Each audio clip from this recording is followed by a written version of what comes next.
Hello विद्यार्थी मित्रांनो, नमस्कार. तुमच्या सगळ्यांचं स्वागत आहे आपल्या या स्पेशल क्लासमध्ये. या क्लासमध्ये आज आपण डिस्कस करणार आहे एक अतिशय महत्त्वाची गोष्ट. विद्यार्थी मित्रांनो, विकसित महाराष्ट्र 2047चं जे विजन आहे ते महाराष्ट्र गव्हर्नमेंटने तयार केलेलं आहे आणि त्या संदर्भातला एक महत्त्वपूर्ण निर्णय या आजच्या म्हणजे 28 ऑक्टोबरच्या बैठकीमध्ये पारित करण्यात आलेला आहे. विद्यार्थी मित्रांनो, महाराष्ट्र हे आपल्या देशातील एक अग्रेसर राज्य आहे. जीडीपीच्या बाबतीत महाराष्ट्र देशात क्रमांक 1 वरचं जे महत्त्वाचं राज्य आहे आणि महाराष्ट्र जे आहे या महाराष्ट्र लिटरेट असलेलं देशातील एक अतिशय महत्त्वाचं राज्य आहे. ठीक आहे. तर भारत देशाच्या विकासामध्ये महाराष्ट्र वेगवेगळ्या गोष्टीमध्ये महत्त्वाचे योगदान जे आहे ते योगदान देत असतो. जर तुम्ही महाराष्ट्राचा नकाशा बघतो म्हटलं तर हा अशा प्रकारचा महाराष्ट्राचा नकाशा आहे. ठीक आहे.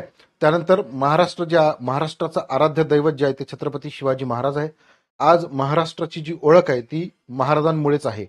ठीक आहे. ही मुंबई आहे. मुंबई महाराष्ट्राची आर्थिक राजधानी आहे आणि मुंबईचं जे प्रतीक आहे ते आहे हे गेट वे ऑफ इंडिया, जे अरबी समुद्राच्या काठावरती आपल्याला पाहायला मिळतं. महाराष्ट्र लोकसेवा आयोगाच्या वेगवेगळ्या परीक्षांमध्ये हा जो मुद्दा आहे तो तुम्हाला विचारला जाऊ शकतो की विकसित महाराष्ट्र ही जी पॉलिसी आहे 2047, तर यामध्ये खालीलपैकी कोणत्या गोष्टीचा अंतर्भाव आहे किंवा विकसित महाराष्ट्र धोरण 2047च्या संदर्भात दिलेल्या योग्य विधानांवर विचार करा, अशा प्रकारचे प्रश्न परीक्षेमध्ये येऊ शकतात. पुढे जाण्याच्या पूर्वी सगळ्यात पहिला महत्त्वाचा मुद्दा, विद्यार्थी मित्रांनो, जर तुम्ही ऑप्शनल हिस्ट्री हा जर तुम्ही 2026 साठी निवडला असेल तर टेक्स्टबुक सुपर कोचिंगच्या माध्यमातून आपण हा हिस्ट्री ऑप्शनल सुरू केलेला आहे. ठीक आहे. याच्यासाठी एनरोलमेंट सुरू झालेली आहे. मी स्वतः तुम्हाला हा ऑप्शनल शिकवणार आहे. केवळ आणि केवळ 12,000 रुपयांमध्ये तुम्हाला हा जो हिस्ट्री ऑप्शनल आहे त्याची तयारी तुम्हाला करता येणार आहे. 18 महिन्यांचं जे तुम्हाला या ठिकाणी ड्युरेशन मिळणार आहे, म्हणजे एकदा का तुम्ही ऍडमिशन घेतली तर 18 महिन्यांपर्यंत हे क्लास तुम्हाला पाहता येणार आहे. ठीक आहे. केवळ आणि केवळ 12,000 रुपये फी आहे. तुम्ही ही जी फी आहे ती EMI मध्ये देऊ शकता.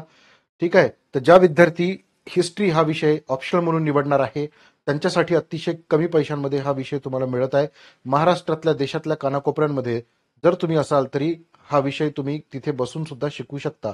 हा विषयाला एनरोल करायचं असेल तर वैभव आर हा जो कोड आहे हा कोड तुम्हाला यूज करायचा आहे. तुम्हाला जास्तीत जास्त डिस्काउंट मिळेल आणि कमी फीजमध्ये सुद्धा तुम्हाला ऍडमिशन घेता येणार आहे. जर तुम्ही राज्यसेवा 2026ची तयारी करत असाल तर 31 मेला आपली परीक्षा आहे. लक्षात ठेवा, आपला ऑप्शनल आणि GSचा जो अभ्यास आहे तो 31 मे पर्यंत झाला पाहिजे. त्यासाठी स्पेशल बॅच आपण जस्ट सुरू केलेली आहे. त्या बॅचला तुम्ही एनरोल करू शकता. सगळे विषय आम्ही तुमचे कव्हर करून देणार आहे. तुम्हाला लाईव्ह क्लासेस मिळणार आहे. लाईव्ह नाही करू शकला तर रेकॉर्डिंग मिळणार आहे. पर्सनल मेंटॉरशिप प्रोग्राम मिळणार आहे. 18 बुक्स तुम्हाला घरपोच मिळणार आहे. जर तुम्हाला या बॅचला एनरोल करायचं असेल तर आपला हा मोबाईल नंबर आहे 9307814586. ऑप्शनल किंवा राज्यसेवा दोन्ही बॅचेसला एनरोल करायचं असेल तर या नंबरवर तुम्ही मला मेसेज करा. तुम्हाला जास्तीत जास्त डिस्काउंट तर मिळेलच, पण कमी फीजमध्ये तुम्हाला ऍडमिशन सुद्धा करता येणार आहे.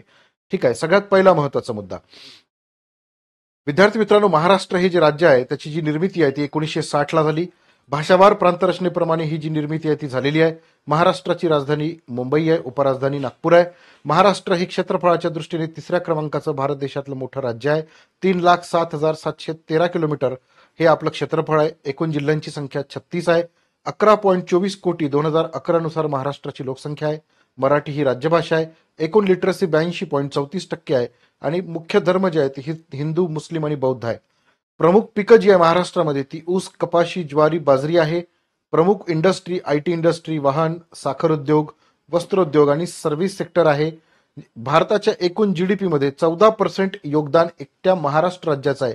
महाराष्ट्र राज्याचा जो GDP आहे तो एकूण भारताच्या तुलनेत $500 बिलियन आसपास आपला हा GDP आहे. ठीक आहे. प्रमुख शहरं जी आहे ती मुंबई, पुणे, नागपूर, नाशिक, औरंगाबाद आहे. आता महाराष्ट्राचे मुख्यमंत्री देवेंद्र फडणवीस आहेत. ठीक आहे. आणि भारद्वाज हे आपले राज्यपाल आहेत. ठीक आहे. आता हा जो महाराष्ट्र आहे हा महाराष्ट्र इथून पुढे विकसित झाला पाहिजे म्हणून 2047 पर्यंतचं टार्गेट ठेवण्यात आलेलं आहे. हे टार्गेट समोर ठेवून आपण महाराष्ट्राची प्रगती करणार आहे. यामध्ये कोणत्या कोणत्या महत्वाच्या गोष्टी आहे ते आपल्यासाठी खूप महत्वाचं आहे. ठीक आहे. तर पहा, लक्षात घ्या, विकसित भारत 2047 हे टार्गेट सेंट्रल गव्हर्नमेंटने ठेवलेलं आहे. ठीक आहे. 100 वर्षानंतर भारताला एक विकसित राष्ट्र बनवण्याचा, म्हणजे 1947ला भारत स्वतंत्र झाला, तर 2047 पर्यंत भारत डेव्हलप कंट्री झाला पाहिजे. तर या दृष्टीने हे जे टार्गेट आहे ते सेट करण्यात आलेले आहे. ठीक आहे. भारत हे $30 ट्रिलियन अर्थव्यवस्थेचं टार्गेट आपण ठेवलेलं आहे. हे टार्गेट कधी कंप्लीट होईल? जेव्हा प्रत्येक राज्याचे टार्गेट कंप्लीट होईल. प्रत्येक राज्याने आपले स्वतःचे टार्गेट सेट करणं गरजेचं आहे. तर महाराष्ट्राने सुद्धा 2047 साठी आपलं जे टार्गेट आहे ते सेट केलेलं आहे. विकसित महाराष्ट्र 2047. मग कोणत्या कोणत्या क्षेत्रामध्ये आपण प्रगती करणार आहे, कोणत्या कोणत्या क्षेत्रासाठी आपण टार्गेट ठेवलेले आहे ते आपण पाहणार आहे. बघा, 2027 पर्यंत म्हणजे पुढच्या 2 वर्षामध्ये $1 ट्रिलियन अर्थव्यवस्था ही महाराष्ट्रासाठी आपण टार्गेट ठेवलेला आहे.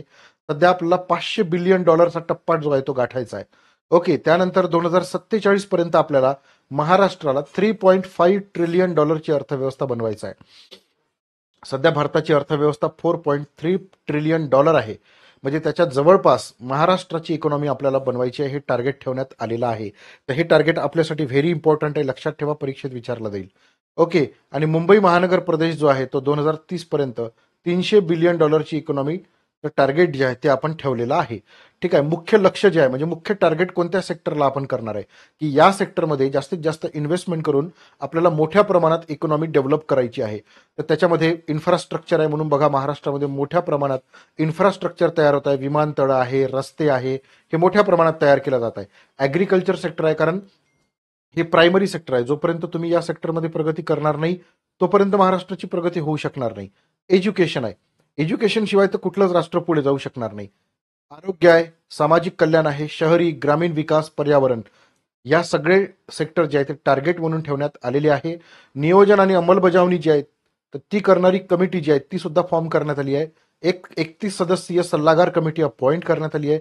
त्याचे अध्यक्ष जे आहे त्याचे अध्यक्ष हे माननीय मुख्यमंत्री देवेंद्र फडणवीस आहेत. ठीक आहे, आधी ते मुख्यमंत्री उपमुख्यमंत्री होते, परंतु आता ते मुख्यमंत्री आहेत. त्यानंतर 17 सदस्यीय समिती आहे, ज्यामध्ये मुख्य सचिव असणार आहे महाराष्ट्राचे. 150 दिवसाचं नियोजन प्लॅन तयार करण्यात आलेलं आहे, ज्यामध्ये प्रत्येक शासकीय विभागाने त्यांचा रोडमॅप तयार करणं हे गरजेचं आहे. 16 सचिवस्तरीय क्षेत्रीय गट सुद्धा तयार करण्यात आलेले आहे. तर बघा, याचे 3 टप्पे तयार करण्यात आलेले आहे. पहिला अल्पकालीन टप्पा आहे, दुसरा मध्यमकालीन आहे, तिसरा दीर्घकालीन आहे. बघा, पहिला अल्पकालीन टप्पा 29 पर्यंत आहे, मध्यमकालीन 35 पर्यंत आहे, आणि त्यानंतर पुढचा 12 वर्षाचा टप्पा आहे जो 47 पर्यंत आहे. ठीक आहे, त्यानंतर इथे आपल्याला पहिल्यांदा प्रारंभिक पाया आपण 29 पर्यंत तयार करणार आहे. त्यानंतर मग मध्यकालीन काळामध्ये आपण प्रगत उद्योग जे आहे ते तयार करणार आहे, आणि नंतर जागतिक दर्जाचं विकसित राज्य जे आहे ते आपण तयार करणार आहे. म्हणजे एक प्रॉपर प्लॅन जो आहे तो तयार करण्यात आलेला आहे. ठीक आहे, मग आता पर्यटन विभागामध्ये सुद्धा आता प्रत्येक विभागामध्ये आपण टार्गेट सेट केलेले आहे. म्हणजे महाराष्ट्र शासनाने ते टार्गेट सेट केलेले आहे. पर्यटन विभागामध्ये काय टार्गेट सेट केलेले आहे बघा, महाराष्ट्राला भारत आणि आशियातील अग्रगण्य पर्यटन केंद्र बनवणे, कल्चरली आणि बायोडायव्हर्सिटीच्या दृष्टिकोनातून आणि आध्यात्मिक वारशाचा जो उपयोग आहे तो केला जाणार आहे. म्हणजे पर्यटन क्षेत्राला जो आहे तो प्रचंड स्कोप आहे. इथून पुढे जे आहे ते मोठ्या प्रमाणात रोजगार जे आहे ते सुद्धा निर्माण होणार आहे.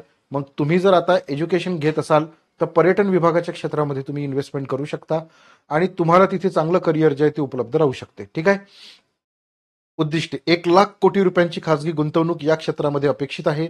18 लाख रोजगार निर्माण होणार आहे. तर तुम्ही भविष्यामध्ये बघा, पर्यटन वाढतच जाणार आहे, लोकांच्या खिशामध्ये पैसा येणारच आहे, त्यामुळे चांगला जो रोजगार आहे तो इथे निर्माण होऊ शकतो, आणि चांगला रोजगाराचा पर्याय म्हणून तुम्ही हा मार्ग निवडू शकता. ठीक आहे, त्यानंतर पुढचं पर्यटन विकासाचं रणनीतिक स्तंभ जे आहे ते तयार करण्यात आलेले आहे. मग ते किल्ले असेल, किंवा मग आपल्या महाराष्ट्रामध्ये मोठ्या प्रमाणात फॉरेस्ट आहे त्यासाठी असेल, किंवा मग तीर्थक्षेत्र असेल, आणि त्यानंतर पर्यटन क्षेत्र असेल, समुद्र पर्यटन असेल, तर यासाठी एक प्रॉपर प्लॅन तयार करण्यात आलेला आहे. ठीक आहे, त्यानंतर ब्रँडिंग करणे, सुरक्षा आणि प्रचार. बघा, तुम्हाला कोणतंही टार्गेट जर अचीव करायचं असेल तर तुम्हाला मार्केटिंग खूप महत्त्वाचं आहे, त्याचं ब्रँडिंग करणं खूप इम्पॉर्टंट आहे. तर 360 डिग्री सेल्सिअसमध्ये प्रचार मोहीम जी आहे ती आता सुरू केली जाणार आहे. ठीक आहे, त्यानंतर पर्यटन माहिती केंद्रे, साईन बोर्ड हे तयार केला जाणार आहे. टुरिझम मित्र नावाचा उपक्रम जो आहे तो सुरू केला जाणार आहे. आयोग तुम्हाला इथे विचारू शकते की टुरिझम मित्र हा प्रयोग जो आहे तो कशासाठी सुरू केला जात आहे. तर विकसित महाराष्ट्र 2047च्या दृष्टिकोनातून हा जो उपक्रम आहे हा उपक्रम सुरू केला जात आहे. ठीक आहे, दरवर्षी आपल्या राज्यांमध्ये पर्यटन महोत्सव आता सेलिब्रेट केला जाणार आहे. त्यानंतर ग्रामीण क्षेत्रामध्ये आणि महिला सक्षमीकरणामध्ये महाराष्ट्र काय करणार आहे, तर ग्रामीण पर्यटन मेळावे महाराष्ट्र सरकार घेणार आहे. सर्वोत्कृष्ट पर्यटन गाव म्हणून पुरस्कार घोषित केला जाणार आहे. ठीक आहे, तर कोणत्या योजनेअंतर्गत हे पुरस्कार घोषित केला जाणार आहे असाही प्रश्न तुम्हाला विचारला जाऊ शकतो. ठीक आहे, त्यानंतर थीम बेस्ड पर्यटन गावे तयार केल्या जाणार आहे. जसं हनीच्या म्हणजे ज्या गावांमध्ये मोठ्या प्रमाणात मध निर्मिती होते तर तिथे त्या प्रकारची थीम डेव्हलप केला जाणार आहे. आदिवासी पर्यटन असेल तर आदिवासी म्हणजे आदिवासी वस्ती जास्त असेल तर त्यांचं कल्चर जे आहे त्याला प्रमोट केलं जाणार आहे. इको फ्रेंडली गावं जी आहेत ती तयार केल्या जाणार आहे. ठीक आहे. त्यानंतर ब्ल्यू फ्लॅग समुद्रकिनारे तयार केला जाणार आहे. त्याच्यामुळे कोकणाला खूप महत्व येणार आहे या ठिकाणी. ठीक आहे. त्यामुळे या ठिकाणी स्किल डेव्हलपमेंट प्रोग्राम सुद्धा सुरू केला जाणार आहे. म्हणून मोठ्या प्रमाणात रोजगार इथे तयार होणार आहे. ठीक आहे. त्यानंतर 29 पासून तर 35 पर्यंत आपण काय करणार आहे? तर बघा, ग्रोथ हब प्रोजेक्ट जो आहे तो मुंबई महानगर क्षेत्रामध्ये तयार केला जाणार आहे नीती आयोगाच्या सहकार्याने, ज्यामध्ये $140 बिलियन वरून $300 बिलियन एवढी इकॉनॉमी तयार होणार आहे.